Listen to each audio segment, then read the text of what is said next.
Everyone thought Elena was just the quiet woman who cleaned their weapons in the basement armory.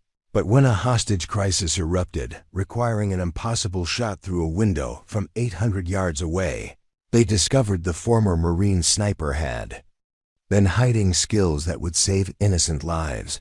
Preparing and narrating this type of story took us long efforts and hard work. So if you are enjoying the story, please consider subscribing to our channel. The fluorescent lights hummed overhead in the basement armory of the Riverside County Sheriff's Department, casting harsh shadows across rows of service weapons hanging in precise formation.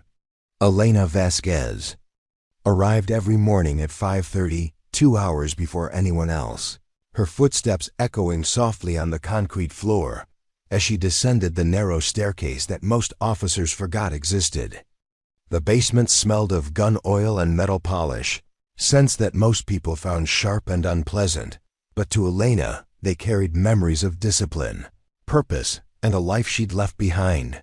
She was 34 years old, though her weathered hands and the faint lines around her dark eyes suggested someone who'd seen more than her years should have allowed. Her black hair was always pulled back in a simple ponytail, and she dressed in the same practical uniform every day: dark blue work shirt, tactical pants, and steel-toed boots that had been resoled twice but never replaced. Everything about her appearance was deliberately unremarkable, designed to blend into the background of a world that had forgotten how to see her. Elena's workstation occupied the corner of the armory, a small desk surrounded by cleaning supplies, maintenance logs, and charts tracking every weapon in the department's inventory. A coffee mug sat beside her computer, its surface decorated with a faded Marine Corps emblem that she'd carefully positioned so the logo faced the wall. Above her desk hung a single photograph, turned slightly away from view, an image of a woman in dress blues receiving a medal from a general whose face had been cropped out of the frame. Each morning, Elena followed the same ritual. She brewed coffee for the entire department, knowing that most officers would assume the night shift had prepared it. She reviewed maintenance schedules with the precision of someone accustomed to life or death consequences. Every service weapon that passed through her hands was inspected, cleaned, and calibrated to specifications that exceeded departmental requirements. She tested trigger pull weights to ensure consistency, verified sight alignment with mechanical precision, and maintained detailed records that most officers never bothered to read. The other staff members began arriving around 7:30. Their voices carrying down the stairwell as they discussed weekend plans and complained about paperwork. Detective Marcus Rodriguez was usually first, grabbing coffee without acknowledgement before heading to his desk upstairs. Lieutenant Sarah Mitchell followed, her heels clicking sharply as she passed the armory entrance without a glance. Sergeant Tom Bradley stopped by once a week to collect his sidearm from routine maintenance, offering a perfunctory nod while scrolling through his phone. None of them knew that Elena Vasquez had once been Staff Sergeant Elena Vasquez, United States Marine Corps, with 3 tours in Afghanistan and a classified record that included confirmed kills at distances exceeding 1,000 yards. They didn't know about the commendations tucked away in a storage unit across town, or the nightmares that still woke her at 3 a.m. with visions of mountain ridges and crosshairs. They saw only what she allowed them to see: a quiet woman who polished their guns and filed their paperwork without complaint. Elena's movements around the armory carried the fluid efficiency of someone trained to operate in high-stress environments. She could field strip and reassemble a Glock 22 in under 30 seconds, her fingers moving with muscle memory that spoke of thousands of hours of repetition. When she cleaned rifle barrels, she used techniques learned from Marine Corps armorers, who understood that a properly maintained weapon could mean the difference between mission success and body bags. Every morning, she test-fired 3 random weapons from the inventory, checking accuracy and function with an attention to detail that bordered on obsessive. The small shooting range in the basement rarely saw use except for Elena's daily testing. Routine She'd arrived before dawn to conduct her checks, her shots grouped so tightly that the paper targets looked like they'd been punctured by a single bullet. The range officer, Deputy Jim Patterson, occasionally found her targets during his weekly inspections and assumed they were the result of multiple officers using the same bullseye. He never connected the perfect shot groups to the quiet woman who kept the range spotlessly clean. Elena's personal locker contained only the essentials: a spare uniform, emergency rations left over from military habits, and a small leather pouch containing 7 brass shell casings. Each casing represented a life saved through precision marksmanship, though the official records would never reflect her contributions. She touched the pouch briefly each morning, a ritual that grounded her in purpose while reminding her of costs she'd paid for the privilege of saving others. During lunch breaks, while other employees gathered in the break room upstairs, Elena remained in the armory with a sandwich and technical manuals. She studied ballistics charts with the dedication of a scholar, memorizing wind drift calculations and environmental factors that affected long-range accuracy. Her computer browser history showed visits to websites discussing advanced shooting techniques, military surplus equipment, and weather pattern analysis. To anyone checking, it would appear to be the hobby interest of someone who enjoyed recreational shooting.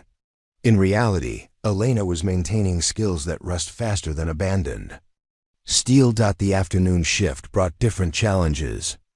Deputy Patricia Sanchez would stop by to complain about her service weapon's perceived inaccuracy, never realizing that the gun performed within specifications, and her shooting problems stemmed from poor technique. Elena listened patiently, offering subtle suggestions disguised as general maintenance advice. Officer David Kim requested scope adjustments weekly, insisting his rifle was constantly drifting off target. Elena made microscopic modifications while secretly noting that Kim's shooting stance and breathing patterns were causing the accuracy issues he blamed on equipment. Administrative duties filled the remaining hours. Elena maintained comprehensive records of every weapon transaction, tracking serial numbers, maintenance histories, and officer certifications with database precision. She noticed patterns that others missed: which officers needed additional training, which weapons showed premature wear suggesting abuse, which budget allocations seemed inconsistent with actual needs. Her reports were models of thoroughness, though supervisors typically signed them without reading beyond the summary paragraphs. Evening brought solitude as Elena prepared to leave the basement armory. She conducted final security checks, ensuring every weapon was properly stored and accounted for. The building grew quiet around her, leaving only the hum of ventilation systems and distant traffic noise. During these moments, Elena allowed herself to remember what it felt like to be valued for her skills rather than tolerated for her presence.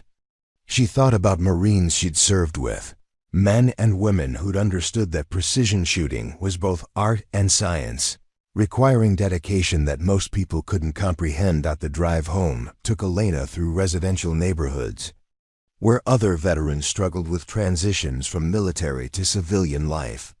She recognized the signs: two bright smiles hiding darkness, hypervigilance disguised as caution, the careful distance maintained from emotional attachments. Her apartment was sparse but organized, every item serving a purpose. No decorations except for a flag folded in a triangle and a photograph of her Marine unit, their faces young and confident before they learned what war actually cost.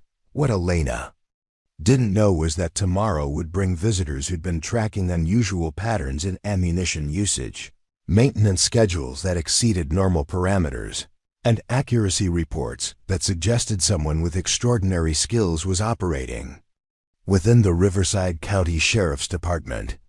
What she couldn't anticipate was that her carefully constructed invisibility was about to become the only thing standing between innocent lives and a crisis that would require skills she'd hoped never to use again.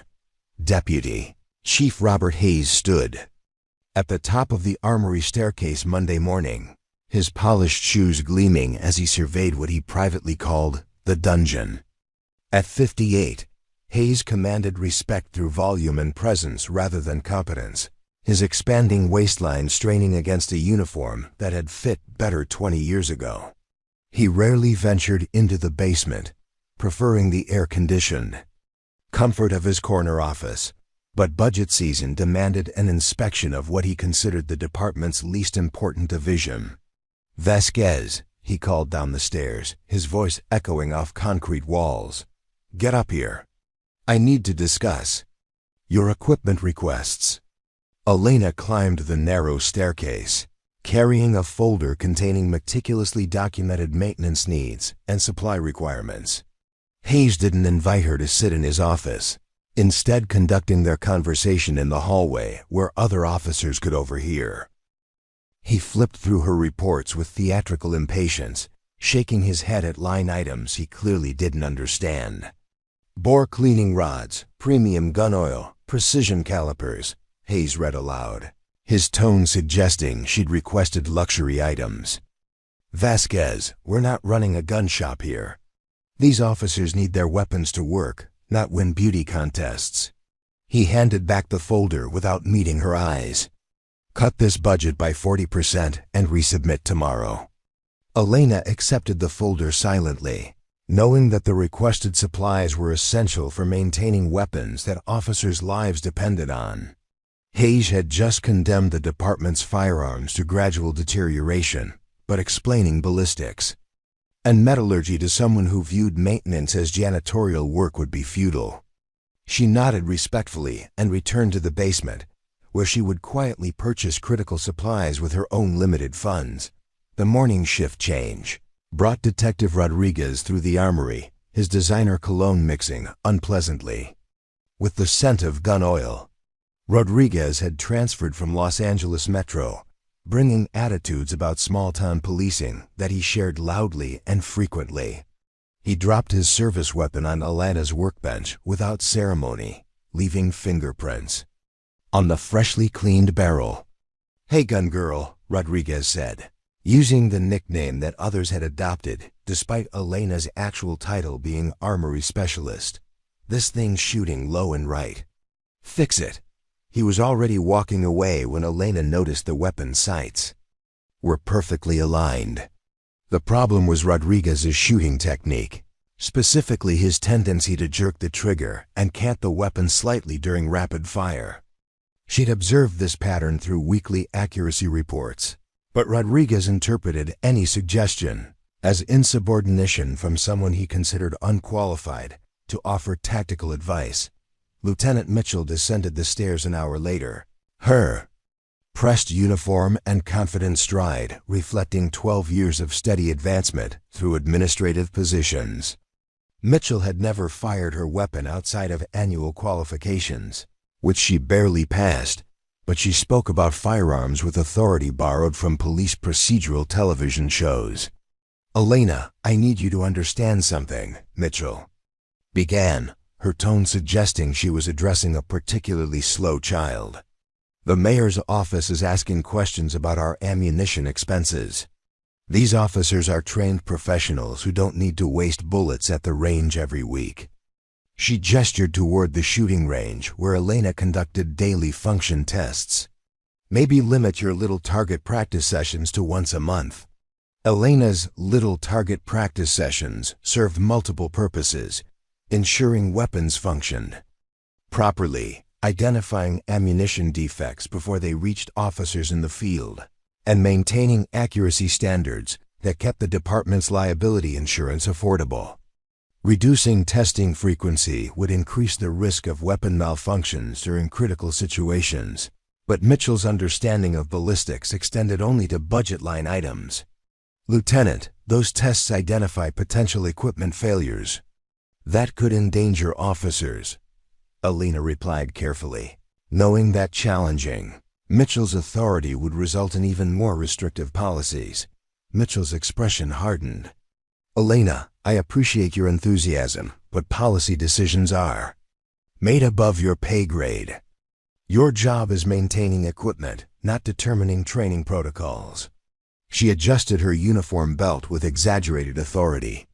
"Sometimes I think you forget that you're support staff, not sworn personnel." The reminder stung with surgical precision. Elena's military service had included tactical operations that civilian law enforcement rarely encountered, but her current position deliberately avoided responsibilities requiring sworn officer status. Mitchell's comment wasn't just dismissive. It was designed to reinforce hierarchy and remind Elena of her perceived limitations. Sergeant Bradley's weekly visit brought different frustrations. Bradley commanded the department's tactical response team, a 4-person unit equipped with military surplus rifles and tactical gear that impressed local politicians during public demonstrations. His knowledge of advanced weapon systems came primarily from YouTube videos and manufacturer marketing materials, but he spoke with confidence that masked dangerous gaps in understanding. "Vasquez, I need you to mount this new scope on my rifle," Bradley announced, placing an expensive piece of equipment on her workbench. The scope was designed for competitions rather than tactical operations, with magnification levels and reticle patterns unsuited for law enforcement applications.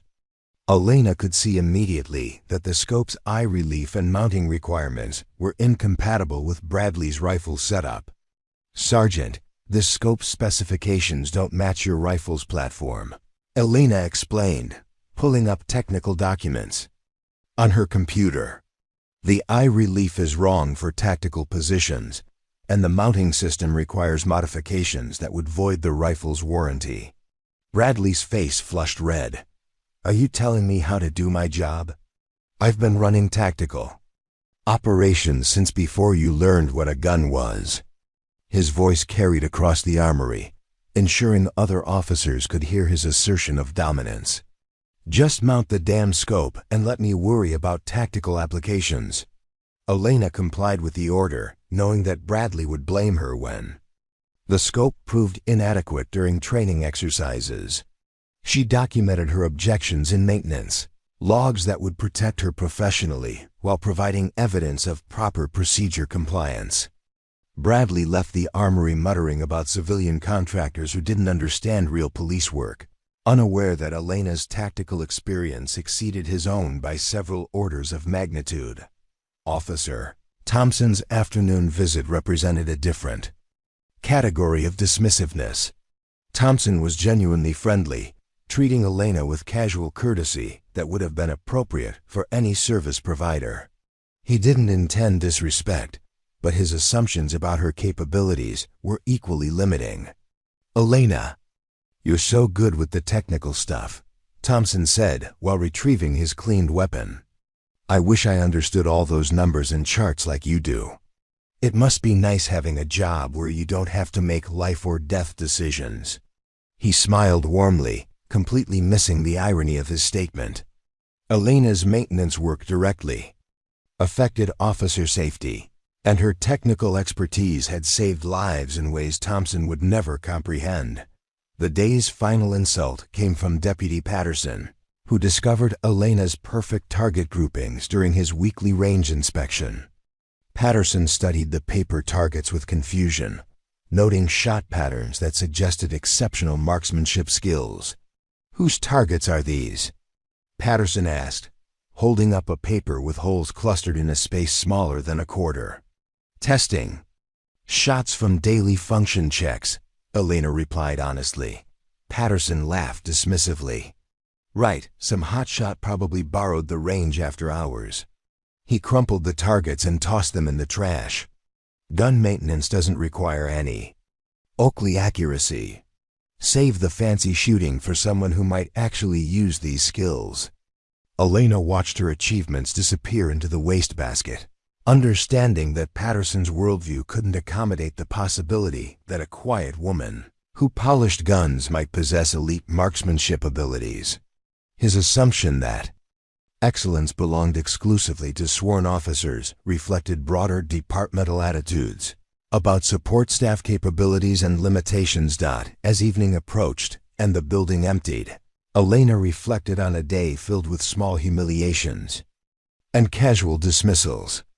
Her colleagues weren't malicious, merely trapped in assumptions that prevented them from recognizing competence that didn't fit their expectations. They saw her technical knowledge as impressive but irrelevant, her attention to detail as admirable but excessive, her presence as valuable but ultimately replaceable. None of them suspected that their gun girl had once provided overwatch for special operations teams, that her technical expertise had been earned through advanced military training, or that her quiet demeanor masked combat experience that would have impressed even their most seasoned officers. They were about to learn that assumptions could be deadly, and that excellence often came from the most unexpected sources. The first hint came during Officer Janet Walsh's weapons qualification failure. Walsh had attempted the course 3 times, each result worse than the previous, and department policy mandated administrative review after the 4th failure.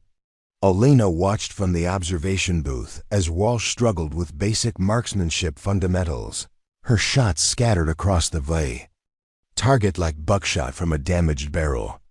"I don't understand it," Walsh confided to Elena afterward, frustration evident in her trembling hands. "My gun must be defective. The sights are off, or the trigger's wrong, or something mechanical is causing this."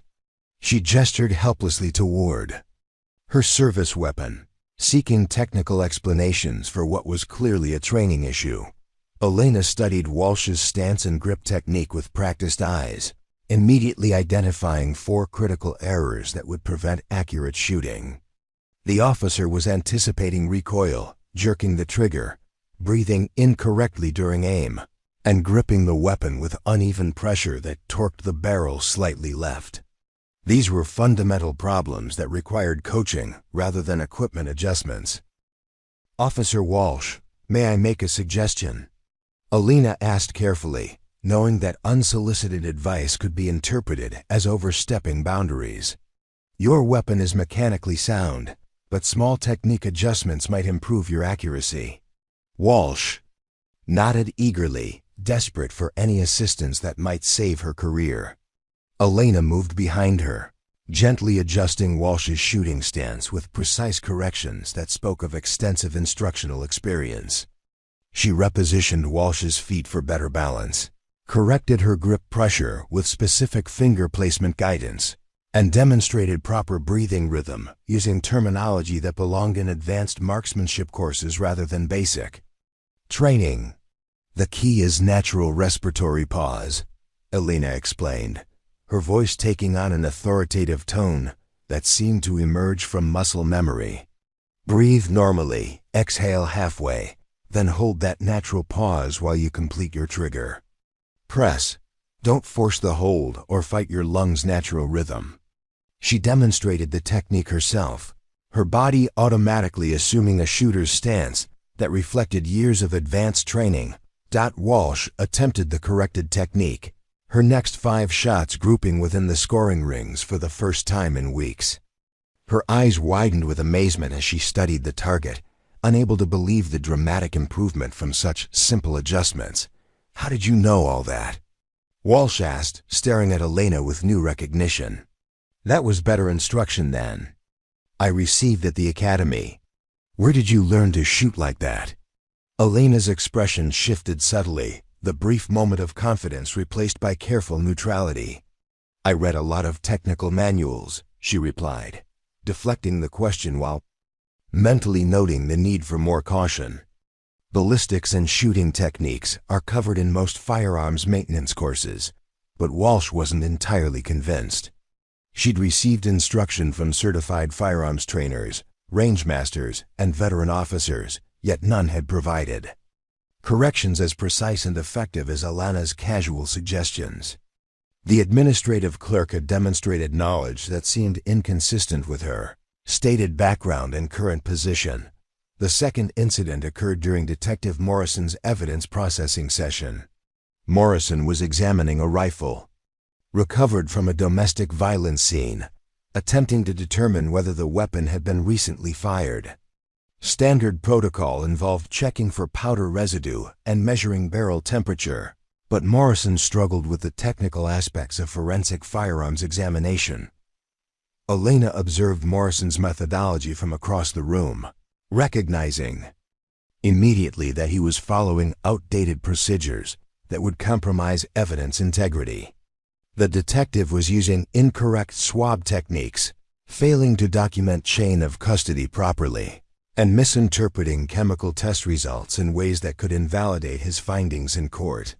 "Detective Morrison," Elena interjected quietly, "the FBI updated their firearms residue protocols last year. The techniques you're using might not meet current courtroom standards." She approached his workstation with professional deference, carrying a printed copy of the new guidelines that she'd obtained through channels Morrison didn't know existed. Morrison examined the documents with growing concern, realizing that his evidence processing methods were indeed obsolete. "Where did you get these updated protocols?" he asked suspiciously. "These are federal law enforcement guidelines, not local department procedures." Elena had accessed the documents through military connections that maintained her security clearances. For consulting purposes, but explaining that would raise questions about her background that she wasn't prepared to answer.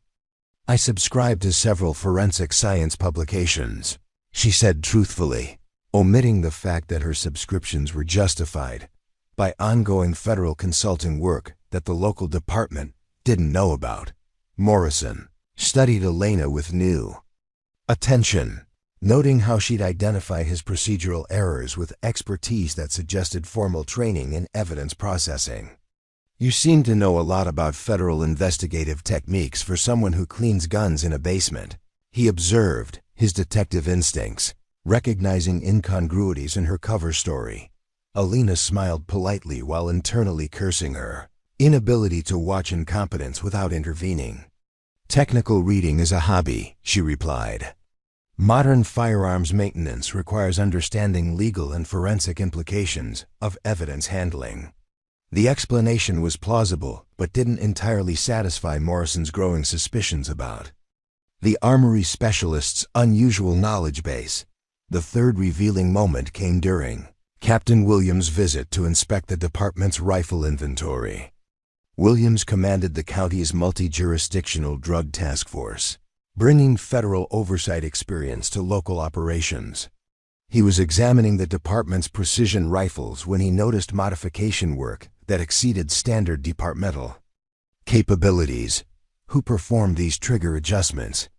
Williams asked, studying a rifle that had been carefully tuned to competition-level specifications. The work was professional grade, requiring specialized tools and expertise that most local armorers didn't possess. "This is precision gunsmithing, not routine maintenance." Elena felt heat rising in her cheeks as she realized her perfectionist tendencies had exposed skills that contradicted her official qualifications. The rifle modifications represented hours of careful work using techniques learned through Marine Corps' advanced marksmanship programs, but explaining that would destroy the anonymity she'd carefully maintained. "I took some correspondence courses in gunsmithing," Elena replied, which was technically true but omitted the fact that her instructors had been military contractors who trained special operations armorers. "Precision work is more cost-effective than replacement purchases, especially with current budget constraints." Williams examined the rifle more closely, noting that the trigger work was consistent with military special operations standards rather than civilian gunsmithing courses. The modification pattern suggested training from federal or military sources, not correspondence courses or local technical schools. "This is exceptional work," Williams acknowledged, his tone reflecting professional appreciation. "You should consider applying for federal contractor positions. Skills like these are valuable in specialized law enforcement applications." He was offering Elena opportunities that would utilize her true capabilities, unaware that she was already qualified for positions far beyond what he imagined. Elena thanked him politely while declining the suggestion, explaining that she preferred stable local employment over federal contracting uncertainty. Williams accepted her explanation but filed away mental notes about the armory specialist whose skills seemed inconsistent with her Position and apparent background. The fourth incident involved her response to an emergency equipment failure during tactical training exercises. Sergeant Bradley's team was conducting simulated hostage rescue operations when their primary sniper rifle suffered mechanical failure, specifically a scope mounting system that had loosened during transport. Elena received an urgent request to repair the equipment immediately, as the training scenario required precision shooting capabilities that couldn't be postponed. She examined the rifle quickly, identifying not only the immediate mechanical problem, but also several underlying issues that would affect accuracy and reliability during actual operations. Working with practiced efficiency, Elena disassembled the scope mounting system, identified worn components, and fabricated temporary replacement parts using machine shop tools that most armorers wouldn't have known how to operate. Her repair work was completed in 30 minutes, restoring the rifle to functional condition and actually improving its accuracy beyond original specifications. Bradley tested the repaired rifle and was amazed by its improved performance, achieving shot groups that were significantly tighter than previous training sessions. "How did you know what was wrong?" he asked, genuinely curious about Elena's diagnostic abilities. "That was faster and better than factory service." Elena deflected the question with technical explanations about scope mounting tolerances and thermal expansion coefficients, using precise terminology that impressed Bradley while obscuring the depth of her knowledge. She didn't mention that she'd performed similar repairs under combat conditions, where equipment failure could result in mission failure and casualties. These incidents created subtle ripples of curiosity among observant department members who began noticing patterns in Elena's capabilities that suggested more extensive training than her official background indicated. She was walking a dangerous line between maintaining her cover and allowing her expertise to surface when circumstances demanded intervention. The first suspicious pattern Elena noticed appeared in the evidence intake logs during a routine inventory reconciliation. As an armory specialist, she was required to track all weapons entering and leaving evidence storage, but the serial numbers weren't adding up correctly. 3 high-end firearms confiscated during drug raids had been logged into evidence, processed through the system, and somehow vanished from the records, without any corresponding destruction or transfer documentation. Elena cross-referenced the missing weapons with case files, discovering that all 3 had been seized during operations commanded by Lieutenant Colonel Jake Morrison, a 20-year veteran who'd recently been promoted to head the department's Drug Interdiction Unit.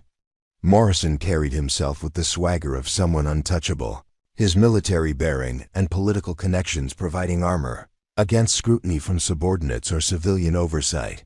The missing weapons might have been explained by administrative errors or misfiled paperwork, but Elena's methodical review revealed a more disturbing pattern. Over the past 18 months, Morrison's unit had confiscated nearly $2 million in cash, several kilograms of various narcotics, and dozens of high-value weapons. Yet the amounts recorded in final evidence logs were consistently lower than initial seizure reports, with discrepancies dismissed as field measurement errors or preliminary estimation mistakes. Elena began documenting these irregularities in a private spreadsheet, using skills learned during military intelligence training to track patterns that painted an increasingly clear picture of systematic evidence theft. Morrison wasn't just skimming cash from drug busts. He was operating a sophisticated diversion scheme that converted seized evidence into personal profit through carefully coordinated manipulation of record-keeping systems. The operation's scope became apparent when Elena noticed that Morrison's evidence submissions often involved weapons that required special handling due to their value or unique characteristics. A custom-built sniper rifle worth $30,000 had been recorded as destroyed in compliance with court orders, but Elena's examination of the destruction documentation revealed forged signatures and fabricated witness statements. The rifle had never been destroyed. It had simply disappeared into Morrison's private collection or underground sales network. Elena's investigation deepened when she accessed Morrison's expense reports through legitimate administrative channels. Morrison was living well beyond his official salary, claiming travel reimbursements for conferences that didn't exist, submitting fuel receipts for personal vehicles driven during alleged surveillance operations, and receiving confidential informant payments that couldn't be verified through normal departmental oversight procedures. The financial irregularities extended beyond Morrison to include several officers in his unit. Detective Paul Hernandez had purchased a new truck worth $60,000, despite a salary that should have made such purchases impossible. Sergeant Linda Foster was making mortgage payments on a house valued at $400,000. Well beyond her financial capabilities based on public records. Officer Rick Daniels had enrolled his children in private schools, costing $20,000 annually per child. Expenses that suggested income sources beyond his police salary. Morrison's corruption network operated through carefully coordinated evidence handling procedures that minimized risk while maximizing profit. Drug seizures were systematically underreported, with excess narcotics sold back to dealers through intermediaries who provided Morrison's unit with information about competing criminal organizations. Cash seizures were reduced through administrative costs and investigation expenses that existed only on paper. High-value weapons were transferred to private collectors who paid premium prices for untraceable firearms. With interesting histories, the scheme's sophistication impressed Elena despite her moral revulsion at the betrayal of public trust. Morrison had created multiple revenue streams while maintaining plausible deniability through layers of bureaucratic complexity that discouraged investigation by auditors or oversight committees. His military background provided tactical planning skills, while his law enforcement experience offered insider knowledge of evidence handling procedures and their vulnerabilities. Elena discovered that Morrison's operations extended beyond simple theft to include active collaboration with criminal organizations. Phone records accessed through her administrative database revealed communications between Morrison and individuals with extensive criminal histories, including known drug dealers and weapons traffickers. These conversations were disguised as confidential informant relationships, but the frequency and timing suggested coordination rather than information gathering. The most disturbing revelation came when Elena examined Morrison's case closure rates and conviction statistics. Despite seizing massive amounts of evidence and making numerous arrests, Morrison's cases rarely resulted in successful prosecutions. Defense attorneys consistently challenged evidence authenticity, chain of custody procedures, and witness credibility. With success rates that suggested inside information about investigative weaknesses, Elena realized that Morrison was deliberately sabotaging prosecutions to protect criminal associates who paid him for information about law enforcement operations. Drug dealers received advance warning about planned raids, allowing them to relocate operations or dispose of evidence before arrests occurred. Weapons traffickers learned about investigative priorities, enabling them to adjust their methods to avoid detection by agencies that didn't benefit from Morrison's corruption. The human cost of Morrison's betrayal became clear when Elena reviewed officer safety reports and discovered that several drug raids had resulted in unusual levels of resistance from suspects who seemed prepared for law enforcement tactics. Officer Sarah Kim had been wounded during a raid where suspects were waiting in predetermined positions, suggesting advanced knowledge of entry procedures. Detective Robert Chun had narrowly escaped injury when a supposedly routine arrest turned into an ambush that left 2 officers hospitalized.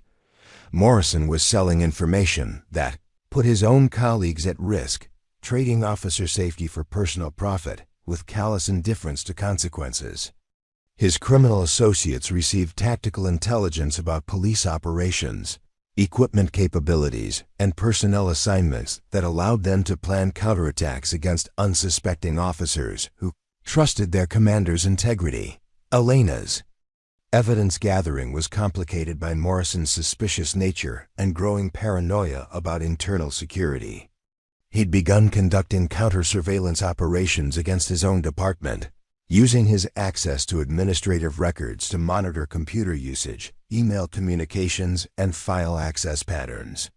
Morrison suspected that someone was investigating his activities. Though he hadn't identified Elena as the source of his concerns, the corruption extended into the department's procurement process, where Morrison influenced equipment purchases to benefit suppliers who provided kickbacks for inflated contracts. Tactical gear was ordered at premium prices from companies that Morrison partially owned through shell corporations. Ammunition purchases included excessive quantities that were subsequently diverted to private sales networks. Vehicle maintenance contracts were awarded to shops that performed personal work on Morrison's cars without charging him for parts or labor. Elena documented Morrison's meetings with Carlos Mendez, a known weapons dealer who operated throughout the southwestern United States. Surveillance footage from parking lots and restaurant security cameras showed Morrison accepting packages from Mendez during encounters disguised as casual encounters. Elena cross-referenced these meetings with evidence seizures and discovered that high-value weapons confiscated by Morrison's unit often matched descriptions of items subsequently advertised through Mendez's illegal sales network. The corruption network included political protection through Morrison's relationships with county commissioners and state legislators who received campaign contributions from business associates connected to his criminal activities. Morrison had cultivated influence that extended beyond local law enforcement into judicial and political spheres, creating a web of mutually beneficial corruption that discouraged investigation and protected all participants from accountability. Elena's position in the armory provided perfect cover for gathering evidence, while remaining invisible to Morrison's security precautions. Her access to evidence logs, equipment records, and administrative databases allowed comprehensive documentation of criminal activities without triggering the surveillance systems that Morrison used to monitor potential threats within the department. The stakes were enormous. Morrison's corruption was destroying community trust in law enforcement, while enabling criminal organizations to operate with impunity. Officers were being wounded or killed because their commander sold tactical intelligence to enemies. Evidence was being stolen or destroyed, preventing justice for victims of serious crimes. Public resources were being diverted from legitimate law enforcement purposes to finance Morrison's personal enrichment and criminal partnerships. Elena faced a moral imperative to expose Morrison's activities, but doing so would require revealing capabilities and knowledge that would destroy her carefully maintained anonymity. She was the only person positioned to gather sufficient evidence for successful prosecution, but acting on that evidence would force her back into a spotlight. She'd worked 3 years to escape. The crisis announcement came through emergency dispatch channels at 2:47 p.m. on a Tuesday afternoon that had started like any other. Elena was calibrating scope mounts in the basement armory when the overhead speakers crackled to life with code red alerts that sent ice through her veins. All available units were being summoned to Lincoln Elementary School, where an armed intruder had barricaded himself in the main office with 6 hostages, including the principal and 4 children. Elena's hands stilled on the precision instruments as she absorbed details filtering through radio communications. The suspect was identified as Marcus Webb, a 34-year-old former military contractor with explosives training and a history of domestic violence. Webb had entered the school during lunch period, armed with multiple firearms and what appeared to be improvised explosive devices.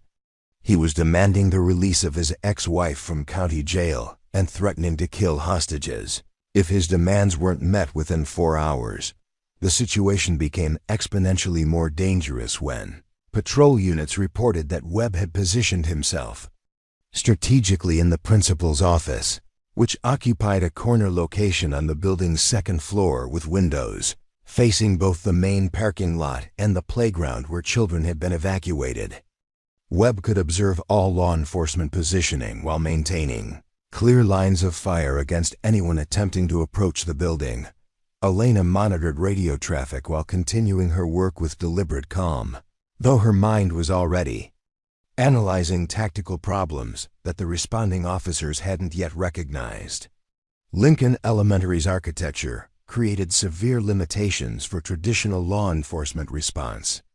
The building's design featured long corridors with limited cover, multiple access points that required simultaneous coordination, and elevation advantages that favored defenders over attackers. Detective Morrison's voice dominated radio communications. As he assumed command of the crime scene, his authority unquestioned despite his corruption that Elena had been documenting. Morrison was coordinating with federal agents who were en route from the regional FBI office, but their estimated arrival time was 90 minutes, leaving local law enforcement to manage an evolving crisis with resources inadequate for the complexity of the situation.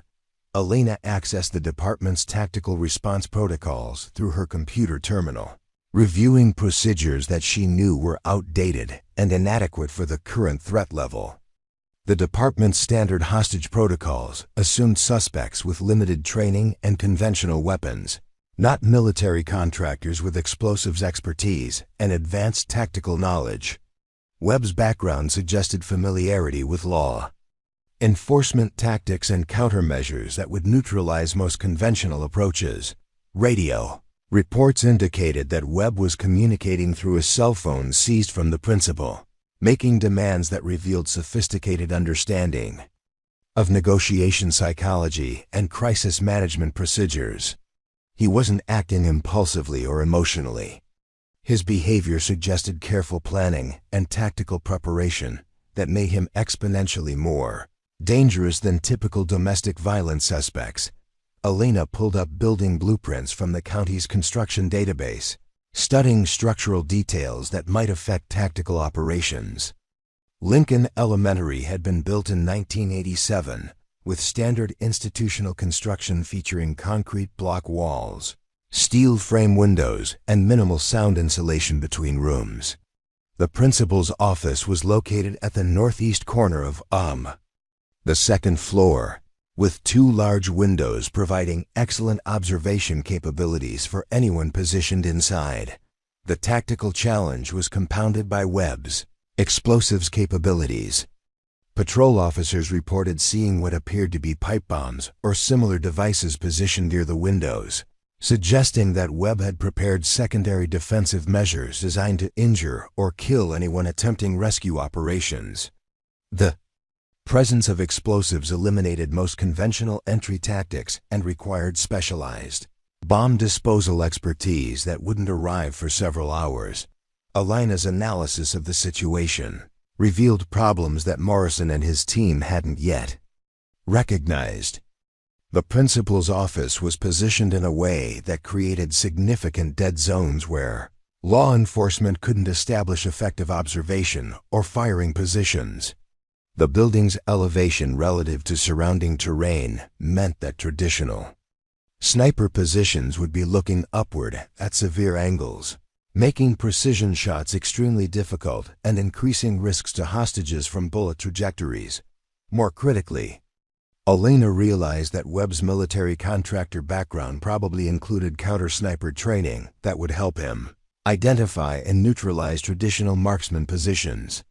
He would expect law enforcement to establish sniper posts in obvious locations like nearby buildings, elevated parking structures, or tree lines. Webb's positioning suggested he'd already considered these possibilities and prepared countermeasures.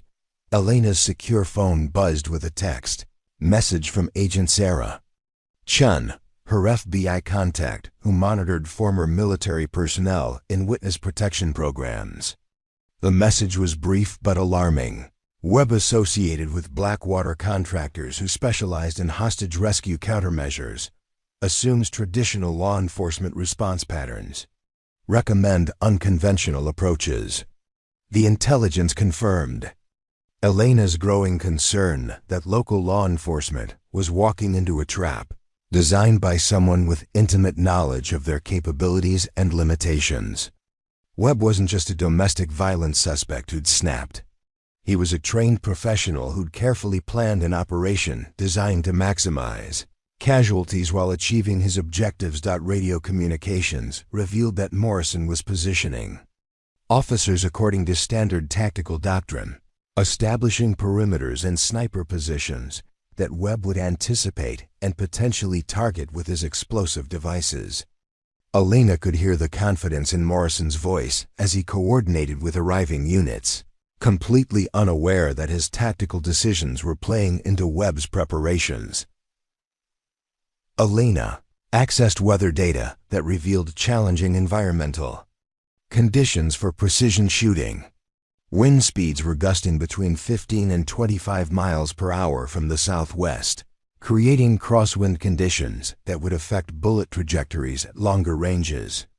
Temperature was 87 degrees with humidity at 63%, conditions that would affect ballistic performance and scope clarity for extended operations.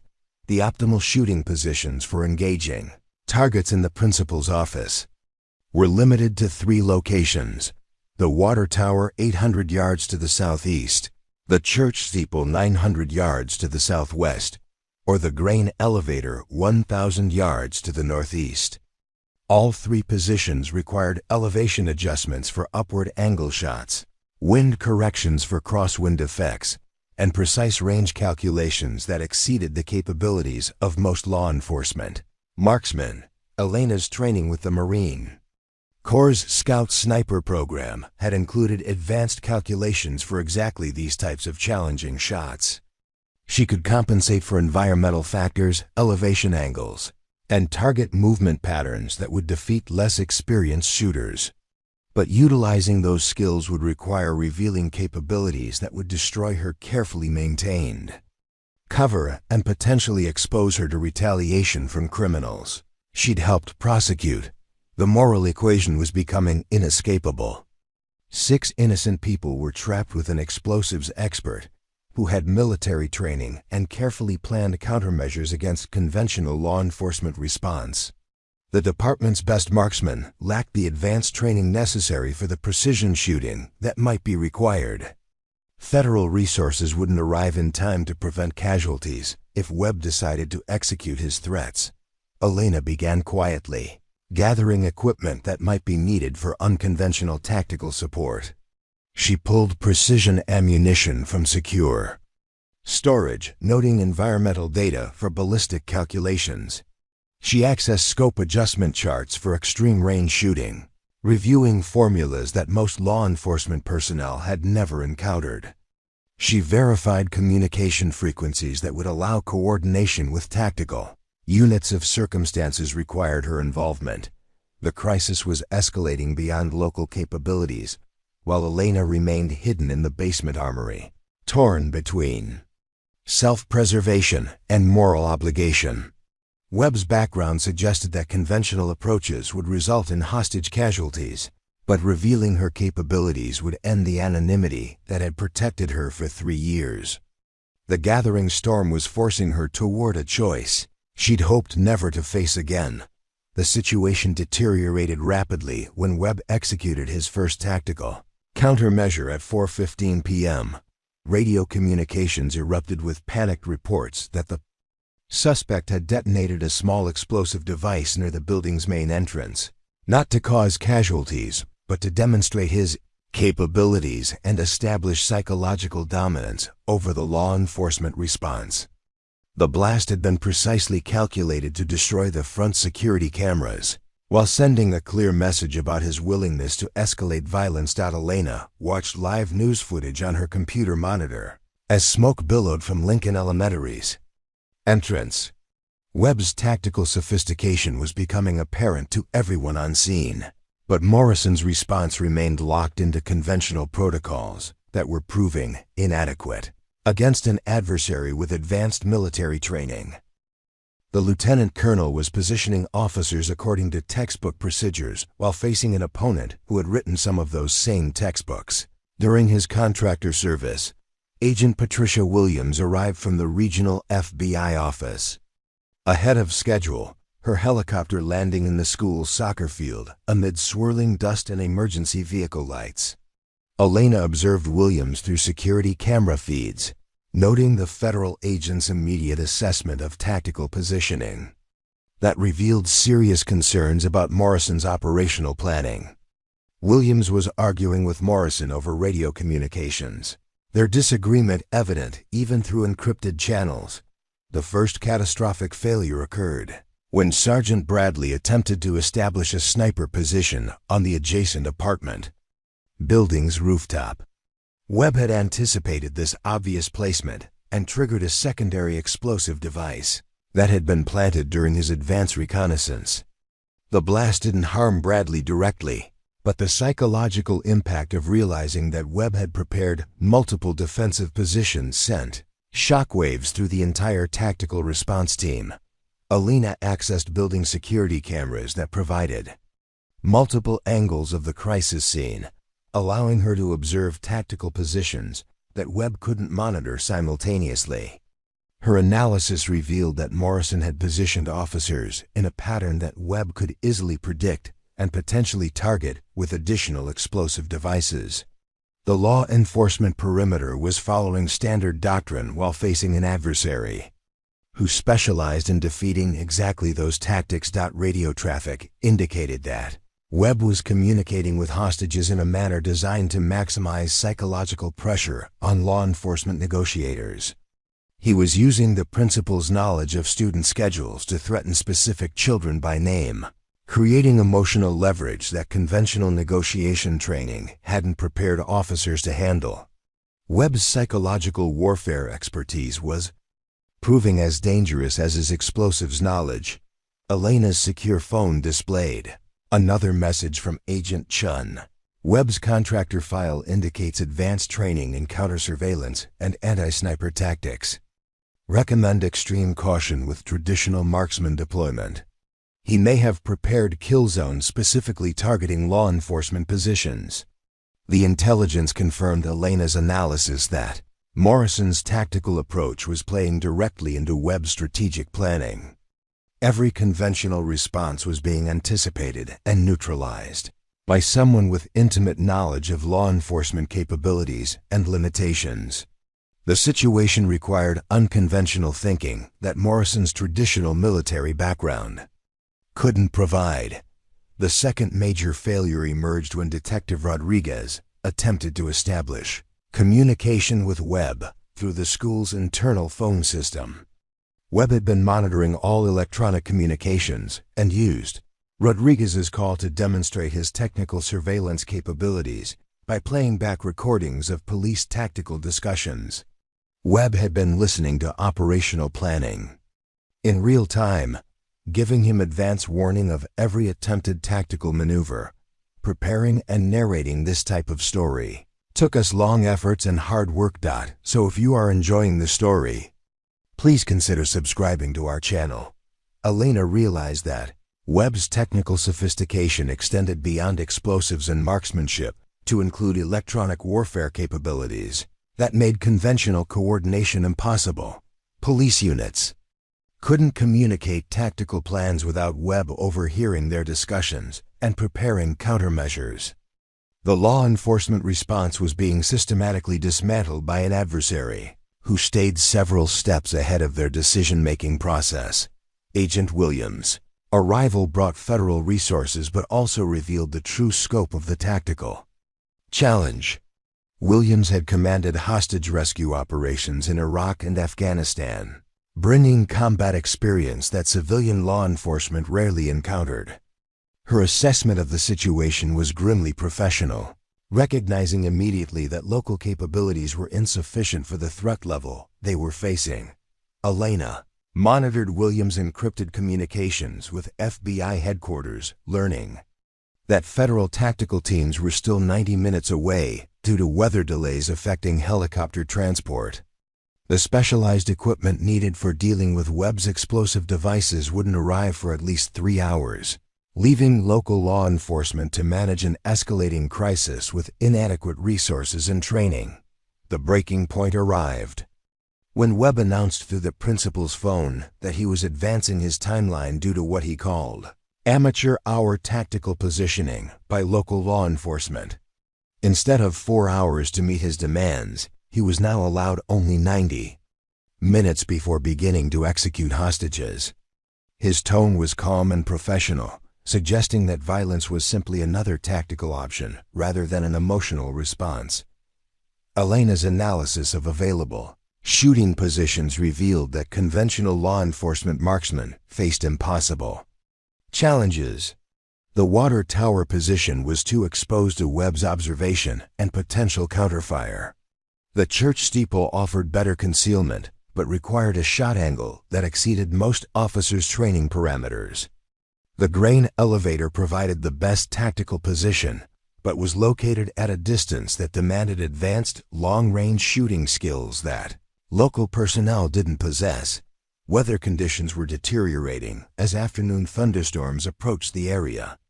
Wind speeds were increasing to 30 miles per hour with gusty conditions that would affect bullet trajectories significantly. Humidity was rising as cloud cover increased, creating atmospheric conditions that would challenge even experienced marksmen attempting precision shots at extended ranges. Elena accessed Morrison's personnel files to confirm what she already suspected. None of the department's qualified marksmen had training for the environmental conditions and shooting distances that might be required. Their certifications covered standard law enforcement ranges under controlled conditions, not the complex ballistic calculations needed for precision shooting in challenging weather at extended distances against a tactically sophisticated opponent. The moral calculus was becoming inescapable. 6 innocent people were trapped with a military contractor who possessed advanced tactical training and had prepared extensively for exactly this type of confrontation. Local law enforcement lacked the specialized capabilities needed to neutralize Webb without risking hostage casualties. Federal resources wouldn't arrive in time to prevent executions if Webb maintained his accelerated timeline. Elena's hands moved automatically toward the secure equipment locker, where she stored personal gear that hadn't been used since her transition to civilian life. Her precision rifle remained in perfect condition, calibrated and maintained to military specifications despite never being fired at this location. Custom ammunition loaded to her exact specifications waited in climate-controlled storage, along with range-finding equipment and ballistic computers that exceeded anything in the department's inventory. The choice she'd hoped never to face was crystallizing with stark clarity. She could remain hidden in the basement armory, maintaining the anonymity that had protected her for 3 years, while innocent people died due to inadequate tactical response capabilities. Or she could reveal skills that would save lives but destroy the carefully constructed invisibility that had allowed her to expose Morrison's corruption and build a new identity, separate from her military past. Elena looked at the photograph on her desk, the image of her grandmother whose warrior spirit had sustained her through previous impossible choices. The old woman had taught her that courage wasn't the absence of fear, but action taken despite fear when others needed protection.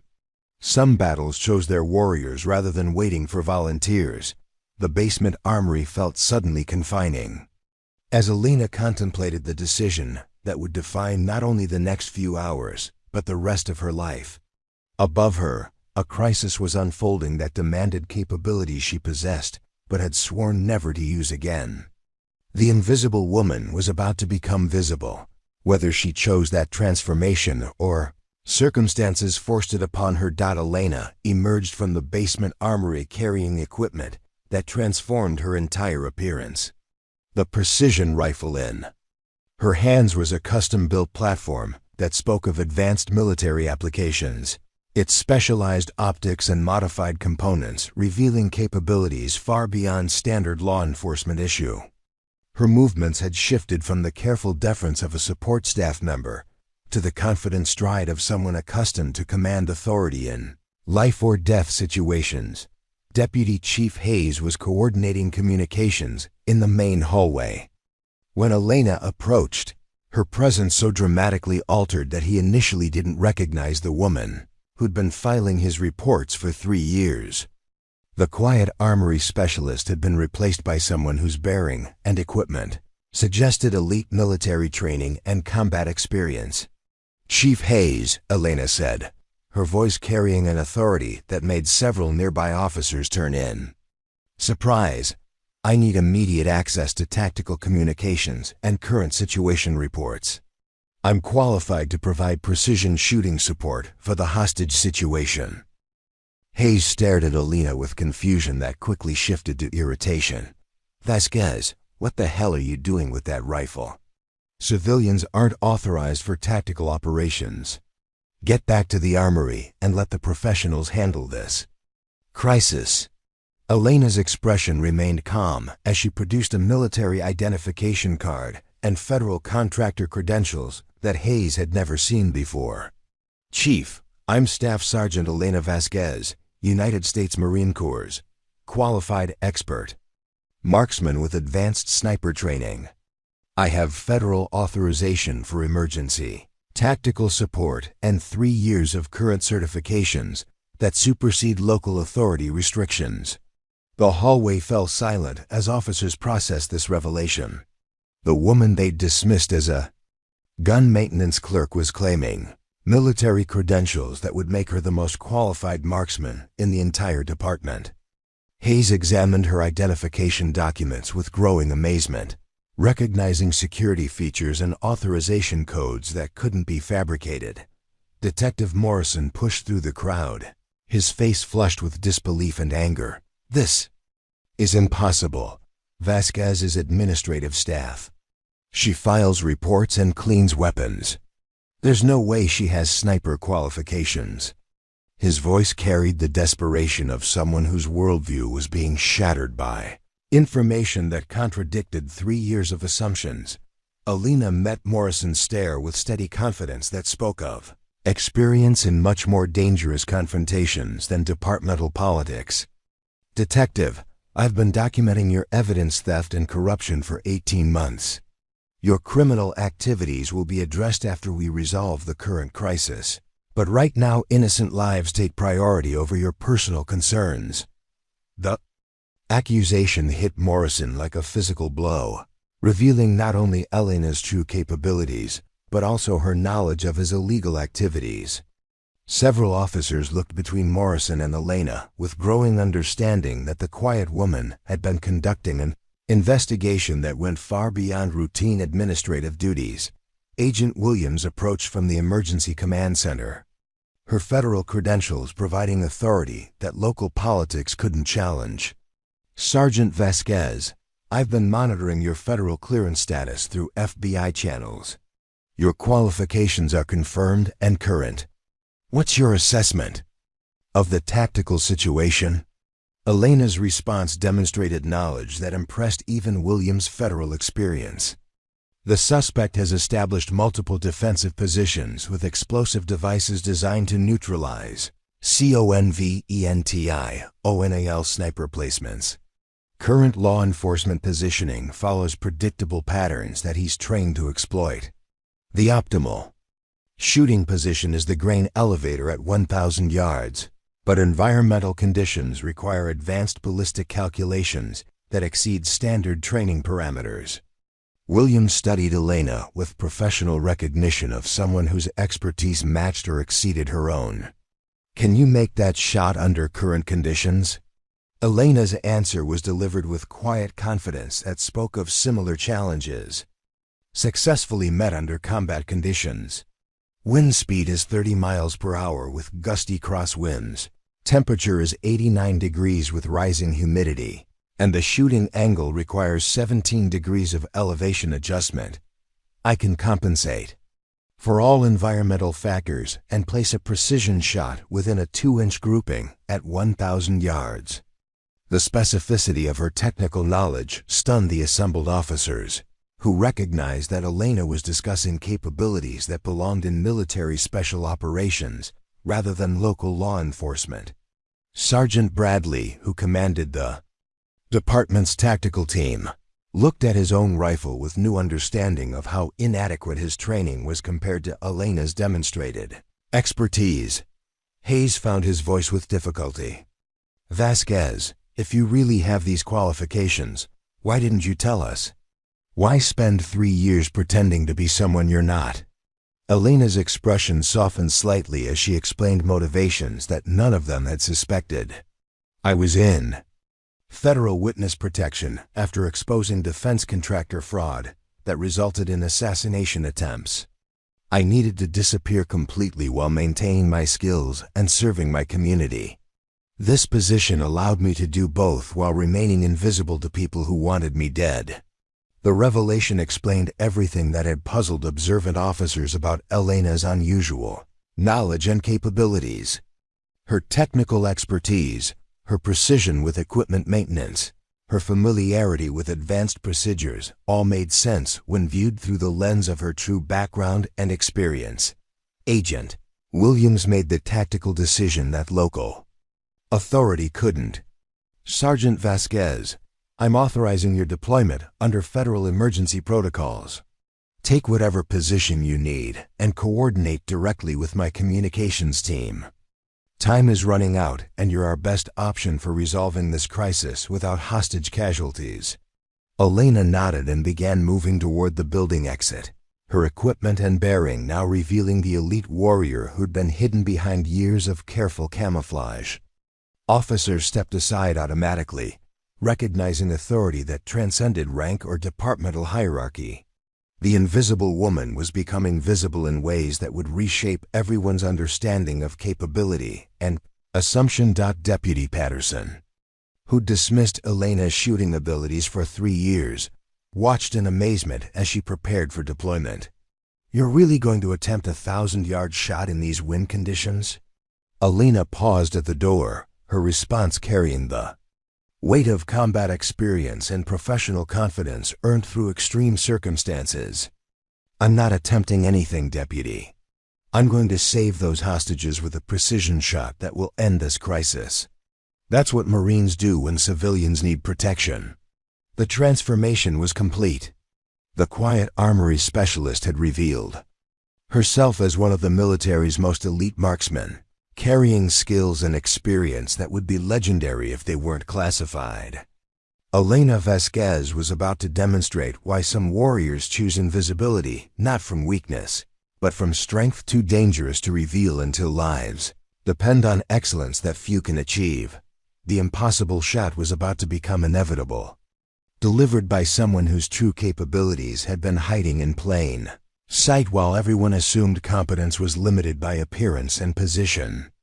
The ghost was materializing into something far more substantial than anyone had imagined possible. Elena moved through the evacuation zone with purpose that spoke of operations conducted under much more dangerous circumstances than domestic law enforcement emergencies. Her route to the grain elevator required crossing 3 blocks of residential streets while avoiding Webb's observation angles from the school building. She utilized cover and concealment techniques that impressed Agent Williams, who watched through binoculars from the command center as Elena navigated urban terrain with tactical precision that belonged in special operations missions. The grain elevator stood 120 feet tall, its metal framework providing an ideal shooting platform that offered both stability and concealment from the target building. Elena's ascent was methodical and silent, her equipment secured to prevent any sound that might compromise her position. Each step was calculated to maintain balance while carrying precision gear that represented the difference between mission success and catastrophic failure. At the elevator's peak, Elena established a shooting position that would have impressed her former Marine Corps instructors. She configured her rifle's bipod system with mathematical precision, adjusting leg extensions to create the exact elevation angle required for the downward trajectory to the school building. Her movements reflected thousands of hours of training under conditions where imperfection meant death for both marksmen and protected personnel. Elena's ballistic computer processed environmental data that most law enforcement marksmen had never encountered in their careers. Wind speed was fluctuating between 28 and 35 miles per hour, creating crosswind conditions that would deflect a bullet by 18 inches at 1,000 yards without proper compensation. Temperature had risen to 91 degrees with humidity at 72%. Atmospheric conditions that affected bullet velocity and trajectory in ways that required advanced mathematical calculations. The shooting angle presented additional complications that exceeded standard training parameters. Elena was positioned 120 feet above her target, creating a 17-degree downward angle that affected bullet drop calculations significantly. Gravity would have less impact on projectile trajectory due to the steep descent angle, but the ballistic coefficient would change as the bullet traveled through varying air density layers during its flight path. Elena's range-finding equipment confirmed the distance at 987 yards, requiring adjustments to her scope's elevation turrets that reflected years of experience with precision shooting under extreme conditions.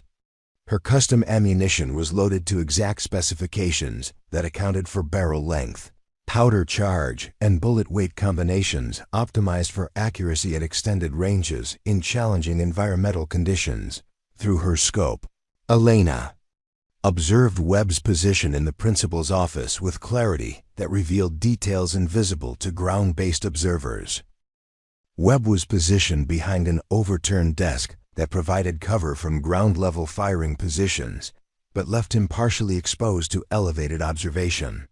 His military training had prepared him for conventional sniper positions, but hadn't anticipated the grain elevator placement that Agent Williams had approved.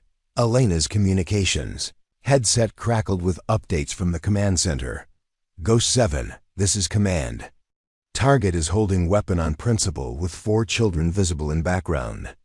Federal negotiator reports suspect is becoming increasingly agitated and has threatened to begin executions in 15 minutes. You are authorized for precision engagement when opportunity presents. Elena adjusted her scope's parallax setting for the exact distance measurement, ensuring that her crosshairs would maintain perfect alignment regardless of eye position behind the optic. Her breathing settled into the natural respiratory rhythm that allowed for precise trigger control during the narrow window between heartbeats. When human physiology created minimal movement interference, wind conditions required constant monitoring. As gusts shifted direction and intensity, Elena observed grass movement, flag positions, and dust patterns that provided real-time wind speed data across the bullet's flight path. The projectile would encounter different wind conditions at various elevations during its trajectory, necessitating calculations that accounted for wind gradient effects between her position and the target. Building. Webb's pattern of movement became predictable as Elena observed his behavior for 12 minutes. Every 45 seconds, he would step to the window to observe law enforcement positions, exposing his upper torso for approximately 3 seconds before returning to cover behind the overturned desk. His military training created tactical habits that provided Elena with the timing window necessary for precision engagement. Elena's fingers settled on the trigger with pressure that reflected muscle memory, developed through thousands of practice sessions and combat applications. Her crosshairs tracked Webb's predicted movement pattern, while her mind processed ballistic calculations automatically. Wind compensation required adjusting her point of aim 14 inches left of center to account for crosswind drift. Elevation. Adjustment placed her crosshairs 18 inches above her intended point of impact to compensate for bullet drop over the extended distance. The critical moment arrived when Webb stepped to the window according to his established pattern. Elena's Breathing cycle reached its natural pause as her finger applied steady rearward pressure on the trigger mechanism. The rifle's firing pin struck the primer with mechanical precision, igniting powder charges that propelled a precision bullet toward its target at 2,800 feet per second. Elena maintained her sight picture through the recoil cycle, observing bullet impact through her scope with professional detachment that spoke of similar shots taken under combat conditions. The projectile struck Webb's center mass, his body dropping instantly as the precision round delivered kinetic energy that ended the threat without endangering hostages. Positioned nearby, radio communications erupted with confirmation that the suspect was down and hostages were secure. Tactical officers breached the building within minutes, finding Webb incapacitated and his explosive devices rendered harmless by his inability to trigger detonation sequences. The children and principal were evacuated without injury, their traumatic experience concluded by a single shot that demonstrated precision capabilities beyond conventional law enforcement parameters. Agent Williams' voice crackled through Elena's headset with professional admiration that transcended federal authority structures. Ghost 7, that was exceptional marksmanship under extremely challenging conditions. Target eliminated with surgical precision.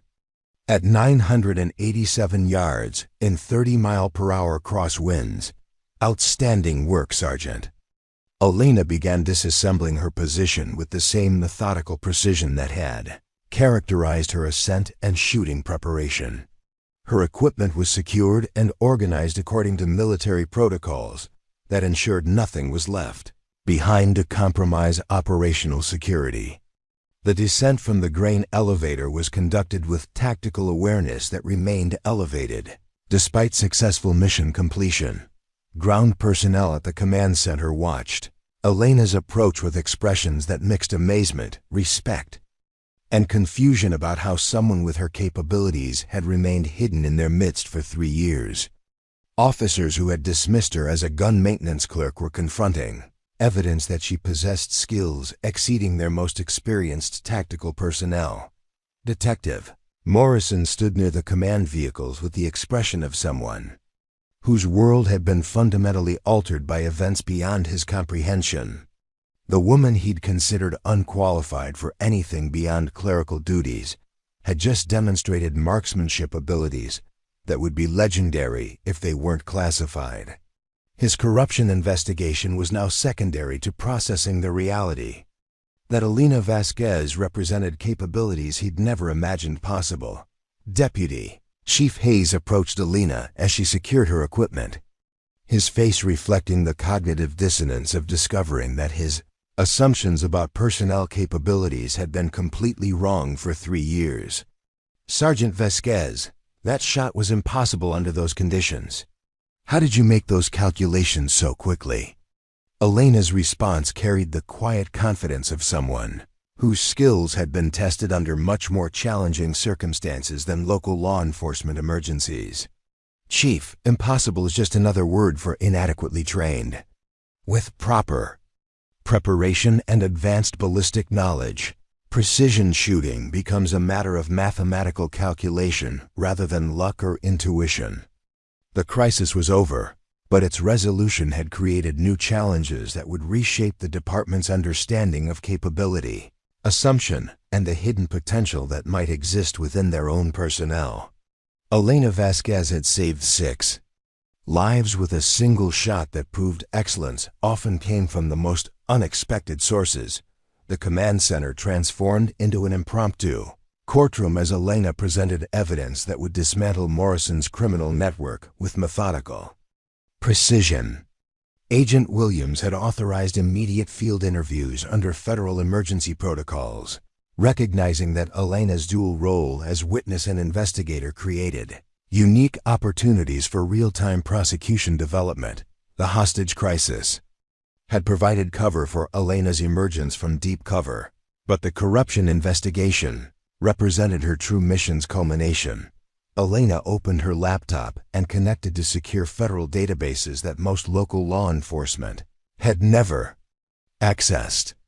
Her screen displayed financial records, communication intercepts, and photographic evidence that painted a comprehensive picture of systematic criminal activity spanning 3 years. Morrison's face grew progressively paler as Elena methodically documented transactions that he'd believed were untraceable. Detective Morrison's corruption network operates through shell companies registered in Nevada, Delaware, and Wyoming, Elena began, her presentation carrying the authority of someone who'd spent months building an airtight case. He's laundered approximately $2.3 million through evidence theft, weapons trafficking, and information sales to criminal organizations. His activities have directly resulted in officer injuries and compromised prosecutions. Agent Williams reviewed Elena's documentation with growing amazement at its thoroughness and legal precision. Bank records showed Morrison had purchased properties worth over $800,000, despite a salary that should have made such acquisitions impossible. Phone records revealed communications with known criminals that contradicted his claims about confidential informant relationships. Surveillance photographs captured Morrison accepting payments from weapons dealers during meetings disguised as routine encounters. Elena's evidence extended beyond financial crimes to include Morrison's betrayal of operational security that had endangered his fellow officers. Detective Rodriguez's shooting injury during the warehouse raid last month wasn't random criminal resistance, Elena explained, displaying tactical communications that Morrison had shared with drug dealers. Morrison provided advance warning about entry procedures, allowing suspects to prepare ambush positions. The revelation stunned assembled officers who realized that Morrison's corruption had nearly killed their colleague. Detective Rodriguez himself was present via emergency video link from his hospital bed, his face reflecting fury and disbelief as he learned that his commander had sold information that resulted in his injury. Elena continued with evidence that Morrison had systematically sabotaged prosecutions to protect criminal associates who paid for his services. Defense attorneys received case details, witness identities, and evidence summaries from Morrison in exchange for payments disguised as legal consulting fees. Conviction rates in Morrison's cases dropped by 67% over the past 2 years, not due to investigative failures, but deliberate evidence contamination. Deputy Chief Hayes listened with mounting horror as Elena revealed the scope of Morrison's betrayal. The corruption wasn't just theft. It was active collaboration with criminals that had undermined the department's core mission and endangered public safety. Hayes realized that Morrison's actions had made the entire department complicit in criminal activities through institutional failure to detect systematic corruption.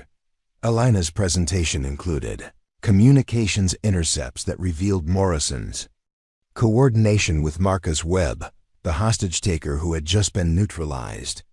Webb's assault on Lincoln Elementary wasn't random domestic violence, Elena explained, displaying encrypted messages between Morrison and Webb. Morrison provided tactical intelligence about law enforcement response capabilities, enabling Webb to plan countermeasures against conventional police tactics. Agent Williams processed this information with professional recognition of its implications for federal prosecution. Morrison hadn't just committed local corruption. He'd engaged in conspiracy with terrorists who'd targeted children and public institutions. Federal charges would include terrorism support, conspiracy, and violations of public trust that carried potential life sentences. Elena revealed the financial structure that Morrison had created to hide his criminal proceeds. Morrison established the Southwest Security Consulting Company as a front for money laundering operations. The company received payments from criminal organizations for tactical intelligence, weapons trafficking, and evidence disposal services.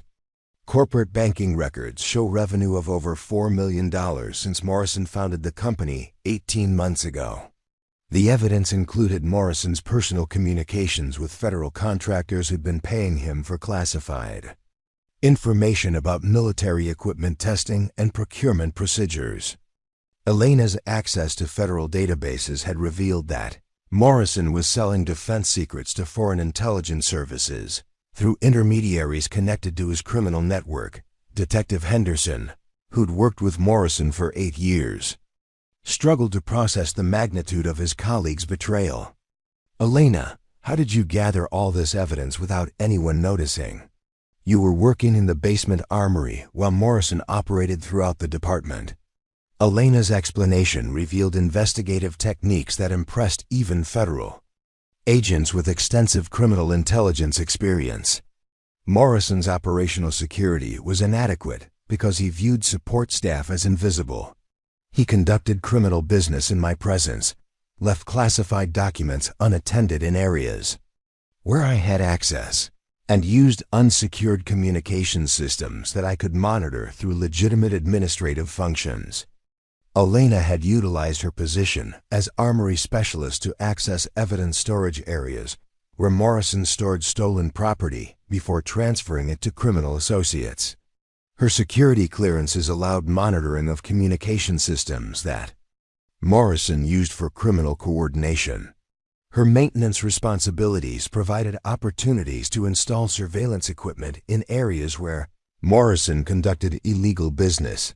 Agent Williams contacted federal prosecutors who authorized immediate arrest warrants for Morrison and 17 associates identified through Elena's investigation.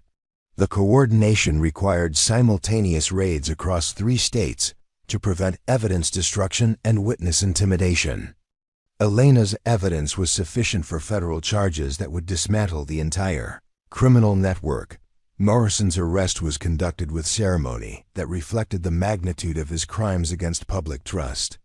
Federal agents read charges that included conspiracy, terrorism support, weapons trafficking, evidence tampering, and violations of the Uniform Code of Military Justice that carried potential death penalty implications. Morrison's military service, which had once been a source of pride, now represented additional criminal liability under federal law. Elena's federal credentials were formally restored as her witness protection status concluded with Morrison's arrest.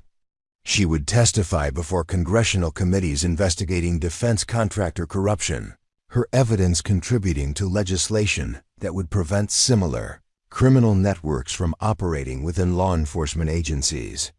Her sacrifice of anonymity had exposed systematic corruption that threatened national security. The department's transformation began immediately as Agent Williams implemented federal oversight protocols that would govern operations until institutional reforms were completed. Elena's evidence had revealed that Morrison's corruption extended throughout the command structure, requiring comprehensive review of personnel, procedures, and accountability systems. Deputy Chief Hayes faced his own investigation, as Elena's evidence revealed his negligent supervision that had enabled Morrison's criminal activities. Hayes's failure to detect systematic corruption within his own department represented institutional failure that federal oversight would address through mandatory training and enhanced accountability measures. Elena's role within the department was officially redesignated as Federal Liaison Specialist, a position that utilized her investigative capabilities while maintaining her law enforcement contributions. Her precision shooting skills were formally recognized through instructor certifications that would improve the department's tactical capabilities for future crisis situations.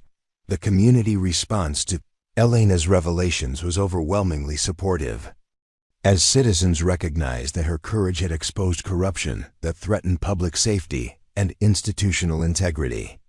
Local media coverage emphasized her sacrifice of personal security to protect community interests, portraying her as a heroic figure who risked everything to uphold justice and to uphold justice. Accountability. Elena's evidence would ultimately result in convictions that sent Morrison and 12 associates to federal prison for sentences ranging from 15 years to life imprisonment. The financial recovery exceeded $8 million in stolen property and criminal proceeds that would be returned to taxpayers and victim compensation funds. The invisible woman had become visible through her own choice, transforming from hidden observer to public symbol of integrity and courage. Her 3 years of patient investigation had achieved justice that would protect future officers and civilians from corruption that had endangered lives and undermined public trust. 6 months after the hostage crisis that revealed Elena Vasquez's true identity, the Riverside County Sheriff's Department had undergone transformation that extended far beyond personnel changes and policy reforms. The building itself reflected a new culture of accountability and excellence, with transparent administrative procedures and enhanced training protocols that Elena had helped design based on federal law enforcement standards and military operational doctrine. Elena's new office occupied the second floor, positioned strategically between the tactical operations center and the training facilities where she conducted advanced marksmanship instruction for officers throughout the region. The walls displayed commendations from federal agencies, congressional recognition for her corruption investigation, and photographs from training sessions where she shared expertise that had once been classified beyond civilian law enforcement access. Her official title was Special Operations Coordinator, a position created specifically to utilize her unique combination of investigative capabilities, tactical expertise, and institutional knowledge that had proven invaluable during the department's reconstruction period. Elena's responsibilities included developing advanced training curricula, conducting internal integrity assessments, and serving as liaison with federal agencies that provided oversight and resources for ongoing reforms. The morning briefing room had been reconfigured to accommodate Elena's weekly sessions with newly hired officers, who represented the department's commitment to recruiting personnel with diverse backgrounds and advanced qualifications. Today's session included Detective Sarah Kim, recently promoted after her exemplary performance during Morrison's investigation, and Officer Marcus Rodriguez Jr., a former Army Ranger whose tactical skills complemented Elena's Marine Corps' expertise. Excellence in law enforcement requires understanding that every citizen deserves protection, regardless of their background, economic status, or social position. Elena began her presentation to 12 officers who represented the department's new generation of leadership. Our mission is serving the community with integrity, courage, and capabilities that justify the trust placed in us by people who depend on our professionalism. Elena's teaching methodology reflected her understanding that effective instruction required connecting technical skills with moral principles that sustained performance under pressure. Her curriculum included advanced shooting techniques, tactical decision-making protocols, and ethical frameworks that prevented the corruption that had previously compromised the department's mission and reputation. Officer Jennifer Martinez raised her hand with a question that revealed the transformation in departmental culture from Elena's influence. Sergeant Vasquez, how do we maintain high standards while ensuring that our expectations don't exclude qualified candidates who might come from unconventional backgrounds? Elena's response demonstrated wisdom earned through her own experience of being underestimated and overlooked based on assumptions about capability and potential. Officer Martinez, the most dangerous assumption in law enforcement is believing that excellence requires specific demographic characteristics or educational backgrounds. Competence comes from character, training, and commitment to service, rather than superficial attributes that have nothing to do with job performance. She gestured toward a wall display showing photographs of officers who graduated from Elena's advanced training programs, their diverse backgrounds representing the department's evolution from insular culture to inclusive excellence. These officers prove that talent exists everywhere, often hidden by circumstances or prejudices that prevent recognition. Our responsibility is creating opportunities for that talent to emerge and contribute to our mission. Elena's influence extended beyond the local department through her consultation work with federal agencies, developing new protocols for corruption prevention and tactical response. Her experience with long-term undercover investigation had provided insights into institutional vulnerabilities that traditional oversight methods failed to detect. Federal prosecutors regularly consulted Elena about cases involving law enforcement corruption, utilizing her expertise to identify patterns and develop prosecution strategies. The tactical training center that Elena had designed included facilities for precision shooting instruction that exceeded military standards for advanced marksmanship development. Officers from neighboring departments traveled hundreds of miles to attend Elena's courses, which had gained reputation throughout law enforcement communities for producing marksmen capable of performance under extreme conditions. Deputy Chief Patricia Williams, who'd replaced Hayes after his forced retirement, observed Elena's training session with appreciation for capabilities that had transformed the department's operational effectiveness. Williams had implemented administrative reforms that ensured Elena's expertise was utilized optimally while preventing the institutional blindness that had hidden Morrison's corruption for years. Sergeant Vasquez has revolutionized our understanding of what's possible when we recognize talent regardless of where it comes from, Williams explained to visiting officials from the State Attorney General's office. Her presence has elevated our entire organization through training that produces officers capable of handling situations that would have overwhelmed us previously. Elena's community engagement initiatives included youth programs that introduced disadvantaged teenagers to law enforcement careers through mentorship and skills development that addressed barriers preventing their participation in police training programs. Her outreach efforts specifically targeted communities that had been historically underserved or mistrustful of law enforcement, building relationships that strengthened public safety through collaborative partnerships. The scholarship program that Elena had established using proceeds from her federal consultation work provided educational opportunities for young people interested in law enforcement careers, but lacking financial resources for academy training or college preparation. Recipients included immigrants, rural residents, and urban youth whose potential had been overlooked by traditional recruitment methods. Elena's personal transformation was evident in her willingness to speak publicly about her experience with witness protection and the importance of institutional accountability in maintaining public trust. Her congressional testimony about defense contractor corruption had contributed to legislation that strengthened oversight of military procurement while protecting whistleblowers who exposed criminal activities. Television interviews and conference presentations allowed Elena to share lessons learned from her 3 years of investigative work and the tactical operation that had saved 6 hostages while exposing systematic corruption. Her message emphasized that service required courage to act when circumstances demanded excellence, regardless of personal consequences or professional risks. Agent Lisa Harper, who'd led Elena's witness protection detail, visited regularly to observe the positive impact of Elena's decision to emerge from anonymity. Harper had initially opposed Elena's choice to reveal her identity, but subsequent events had proven that Elena's courage had achieved justice and institutional reform that traditional law enforcement methods couldn't have accomplished.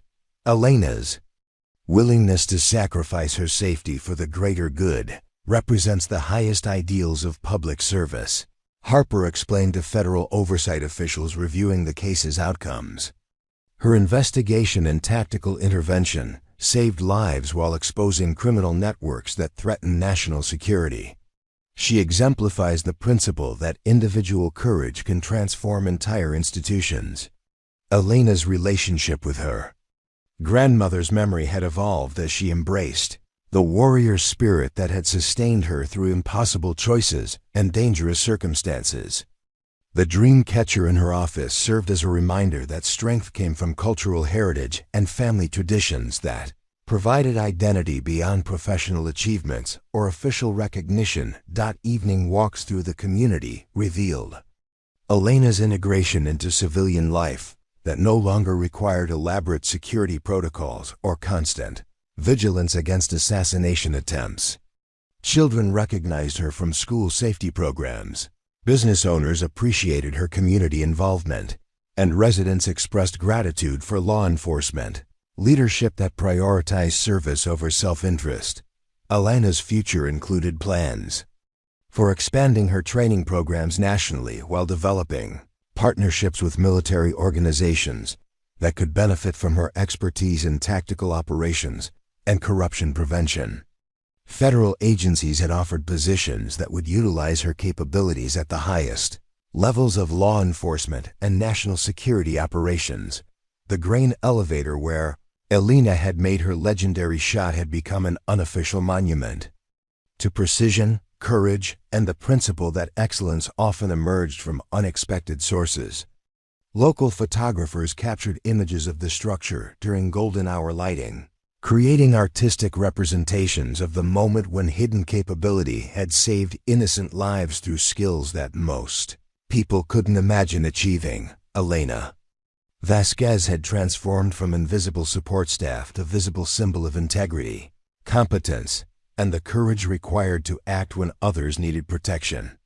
Her story demonstrated that service didn't require recognition, but that recognition, when it came, could amplify positive impact far beyond individual achievement. The impossible shot had been just the beginning of Elena's contribution to justice and institutional reform. Her true legacy was the transformation of organizational culture that now valued excellence over assumptions, capability over credentials, and character over conventional expectations about who could serve with distinction. Warriors sometimes chosen visibility to serve more effectively, but when circumstances demanded visibility, true warriors answered that call regardless of personal cost. Elena had proven that heroes often walked among us unrecognized until moments of crisis revealed their true nature and extraordinary capabilities. The invisible woman had become permanently visible, carrying forward the mission of protecting others, while inspiring a new generation of officers who understood that excellence came from dedication to service, rather than desire for recognition or advancement. Elena's story would continue through every life she saved, every officer she trained, and every institution she helped transform through unwavering commitment to justice and accountability. 1 year later, Elena stood before a packed auditorium at the FBI National Academy, delivering the keynote address to graduating federal agents from around the world. The same woman who'd once been dismissed as a diversity hire now commanded respect from the highest levels of law enforcement.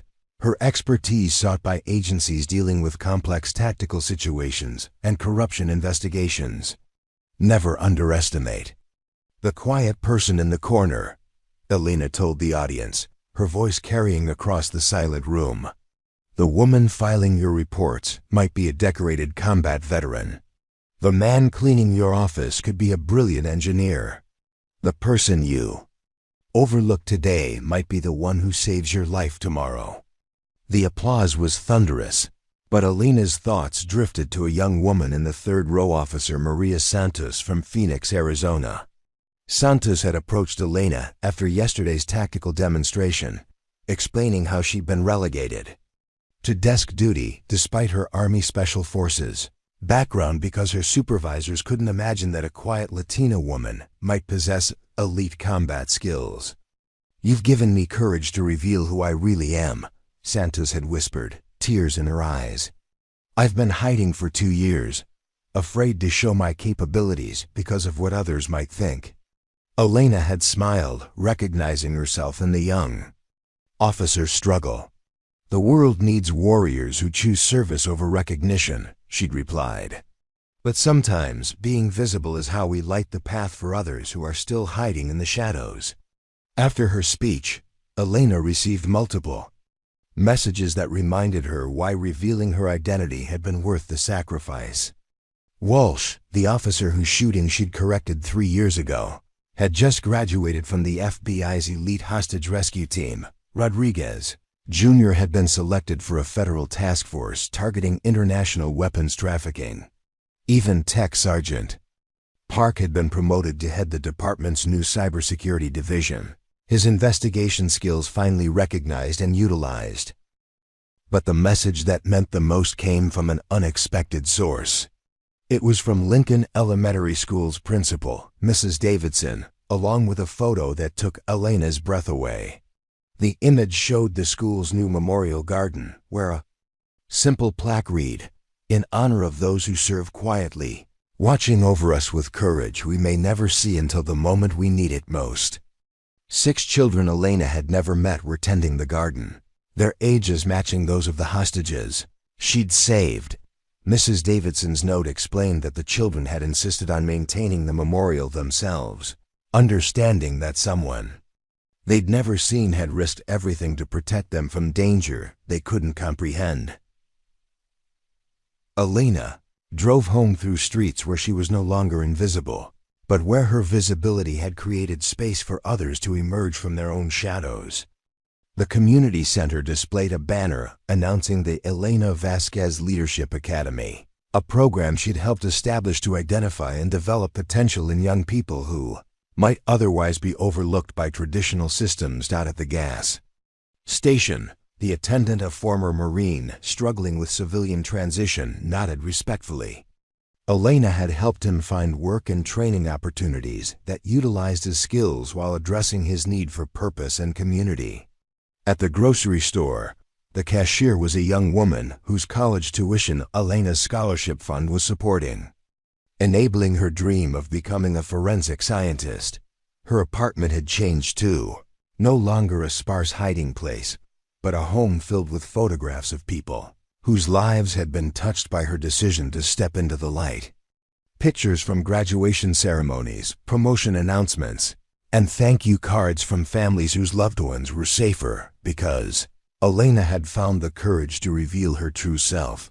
The grain elevator stood silhouetted against the sunset, no longer just the site of an impossible shot, but a symbol of how individual courage could create waves of positive change that extended far beyond any single moment of heroism. Local artists had created a mural on a nearby building showing hands reaching upward, each representing someone who'd found strength to reveal their own hidden potential. Elena's phone buzzed with a calendar reminder about tomorrow's appointment with a documentary filmmaker who wanted to tell her story. But more importantly, it reminded her of lunch with 3 young officers who were struggling with their own decisions about revealing capabilities that exceeded their current assignments. The invisible woman was gone forever, but her legacy lived on in every person who'd learned that true strength came from helping others discover their own power. Elena had proven that excellence was always hiding in plain sight, waiting for someone brave enough to make it visible. As she settled into her evening routine, Elena reflected on how her journey from hidden warrior to visible leader had taught her the most important lesson of all. Heroes weren't born from recognition or titles, but from the simple decision to act when others needed protection, regardless of personal cost or professional risk.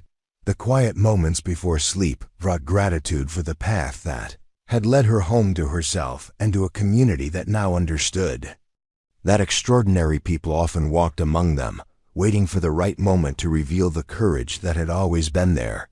This incredible story reminds us that we all have hidden potential waiting to be discovered. Have you ever encountered someone who completely surprised you with their abilities? Maybe it was a quiet coworker who turned out to be incredibly talented, or perhaps you found yourself underestimating someone who later proved you wrong. Share your own stories of hidden heroes in the comments below. We love reading about real-life moments when people revealed their extraordinary capabilities. Your experience might inspire someone else who's currently hiding their own talents because they're afraid of standing out. Elena's journey teaches us that excellence doesn't always announce itself with fanfare. Sometimes the most remarkable people are the ones filing reports, cleaning offices, or performing tasks that others consider mundane. The next time you interact with someone in a support role or background position, remember that you might be speaking with someone whose true capabilities would absolutely amaze you. If this story inspired you to look beyond first impressions and recognize the potential in everyone around you. Make sure to hit that subscribe button and become part of our community that celebrates everyday heroes. We're constantly sharing incredible stories of people who prove that greatness often comes from the most unexpected places and ordinary circumstances. Ring the notification bell so you never miss these powerful stories of hidden potential, quiet courage, and the amazing transformations that happen when people finally feel safe enough to reveal who they really are. Your support helps us continue bringing these important stories to light. Until next time, keep your eyes open for Elena Vasquez in your own life, because true heroes are often hiding in plain sight, waiting for someone to notice their quiet excellence and give them permission to shine.